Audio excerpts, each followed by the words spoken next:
प्रेम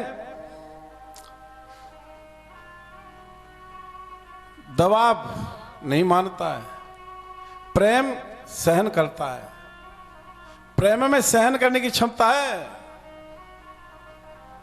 तो या खगावीत फलम वृक्षम,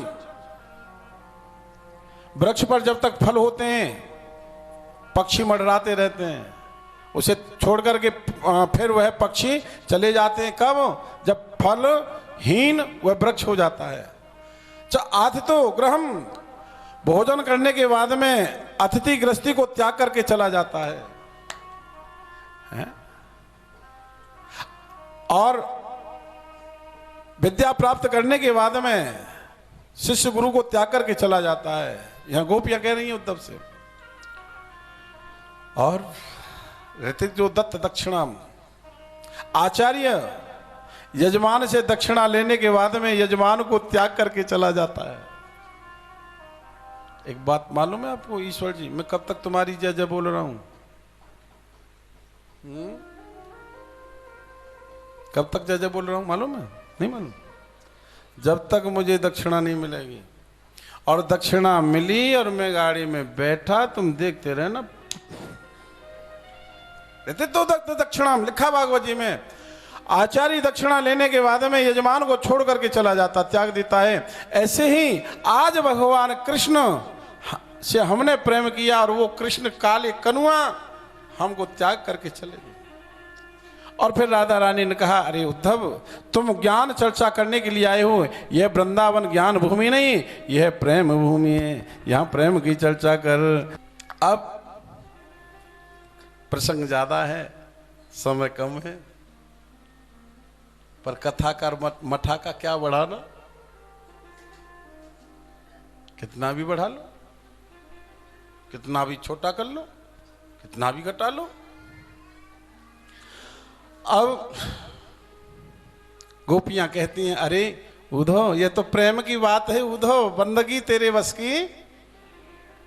यहां सर दे के होते हैं सौदे, गले कट जाते। अरे लला, तुम लला ना होकर के तुम होती लली। तो महाराज ब्रज में तो हजारों गले रोज किया कटते, रोज कटा करते। हाँ? इतनी सुंदर ये लाला। अरे उद्धव, यहां ज्ञान चर्चा मत करो। ज्ञान चर्चा करनी है तो ज्ञान भूमि पर जाकर कर करो। अब ज्ञान भूमि क्या है, कौन है, कहां है? बोले ज्ञान भूमि तो हरिद्वार है, और वैराग्य भूमि है वाराणसी, और ये वृंदावन भूमि तो प्रेम भूमि है। प्रेम की चर्चा करो, ज्ञान चर्चा मत करो। वो जो ज्ञान की रजाई ओढ़ करके आई ना, वो नीचे गिर गई। और सुनो उद्धव, मेरा और मेरे कृष्ण का कभी वियोग हो नहीं सकता है। मेरा और मेरे कृष्ण का नित्य संयोग होता है। अच्छा एक बात है बहनों, आप भी विचार करना भैया, संयोग बड़ा होता है या वियोग बड़ा होता है? संयोग नहीं, संयोग बड़ा नहीं होता, बड़ा तो वियोग होता है। क्यों? संयोग माने होता है साधारण योग, और वियोग माने होता है विशेष योग।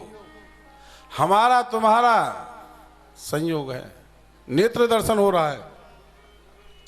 संयोग में हमेशा नेत्र दर्शन होता है, और वियोग में हमेशा मनोदर्शन होता है।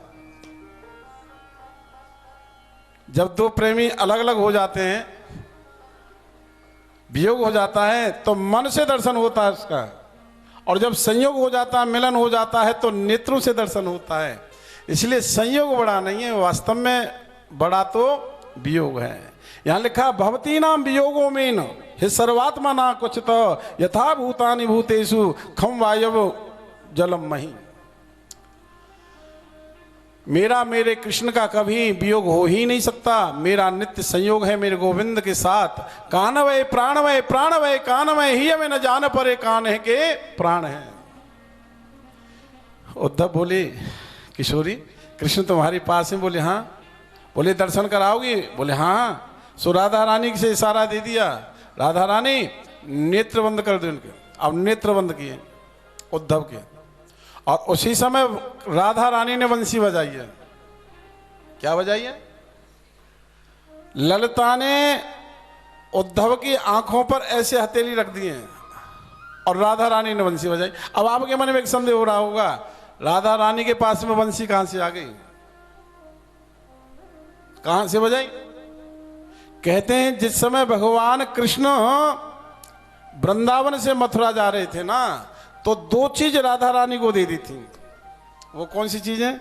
एक तो काली कमली और दूसरी बंसी, और कहा था हे किशोरी इन दोनों चीजों को संभाल करके रखना, जब तुमको मेरी कभी याद आए या मेरा साक्षात्कार करना हो आपको तो बंसी बजा देना, मैं वहीं आ जाऊंगा।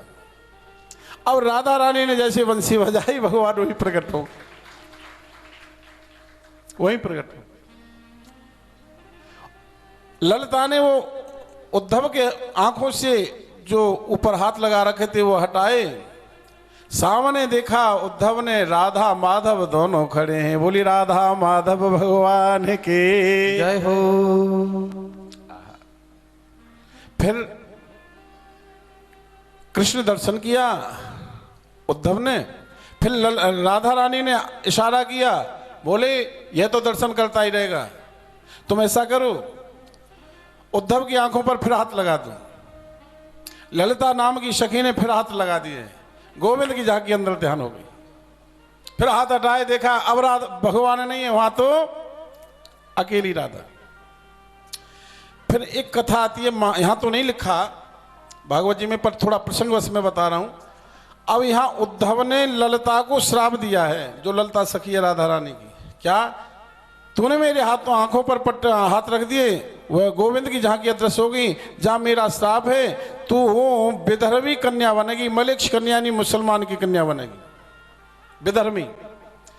और उस ललिता ने फिर उद्धव को श्राप दे दिया कि तूने मुझे श्राप दे दिया, जहां मेरा श्राप है तू अगले जन्म में कलयुग में जाकर के तू सूरदास बनेगा। कहते हैं वही उद्धव या सूरदास बन करके आए, और फिर भगवान कृष्ण की भक्ति के पद लिखे हैं। और वह जो ललिता नाम की सखी है वह शाहजहां की बेटी जहांरा बन करके आई थी।